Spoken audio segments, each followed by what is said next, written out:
Shalom, friends. We have no drashot that survived from the Piaseczner Rebbe for Achrei Mot. For Kedoshim, we have one in Eish Kodesh, which the Rebbe actually completely erased, as was pointed out in the Daniel Reiser edition of Drashot Mishnot Azam. The Rebbe didn't want it to be published at all because it too much dwelled on the idea that Am Yisrael may have been being punished for sin in the Holocaust, and the Rebbe erased that idea totally. It was published.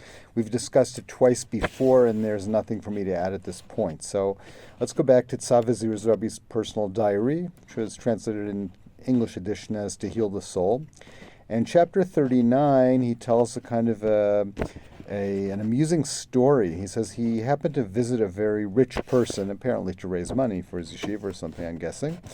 And he said this guy doesn't really have to work. He's just, I guess his money was working for him at that point.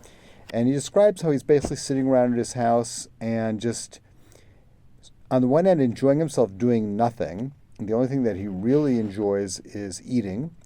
And he looks forward to his meals. And he sits around with his family and talks about nonsense because he doesn't have anything of interest to deal with. And basically, he says this guy's main problem in life is that he's really bored.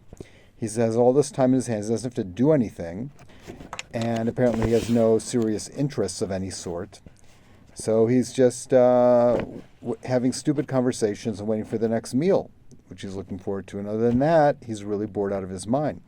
So he says, at a certain point I thought to myself, wow, I'd like it if I could somehow make a deal with him that I could get some of his time. Let's say I could get, 10 hours a day of his time, so then I'd have a 34-hour day, because I'm so incredibly busy, and I have so much I want to accomplish, which I feel like I'm not succeeding in. I'd have an extra 10 hours a day. I could do such an incredible amount of important Torah study, writing, helping people, teaching, whatever. And I'd be doing him a favor because he'd have 10 less hours a day to sit around being bored with nothing to do. And then the Rebbe says, no, I don't want his time. His time is like tameh. His time is worthless. His time is disgusting. His time is so negative. I don't want his time. He says, I need to work harder on finding my own time. And he goes into sort of a cheshbon nefesh. Maybe I could sleep a drop less. Maybe I'm wasting time here and there. I have a few minutes here and there that I could put together and be able to do something with. It's sort of similar to things he talks about actually in his Chovad Talmidim, giving advice to young students about how to not waste time and how to, look for those little, the 5 minutes here and the 5 minutes there that can be put together to create a piece of time which could be used valuably. So he sort of says that to himself. Here that's what I need to do. Forget about that guy's time. It's not good, not a good deal. I don't want his time.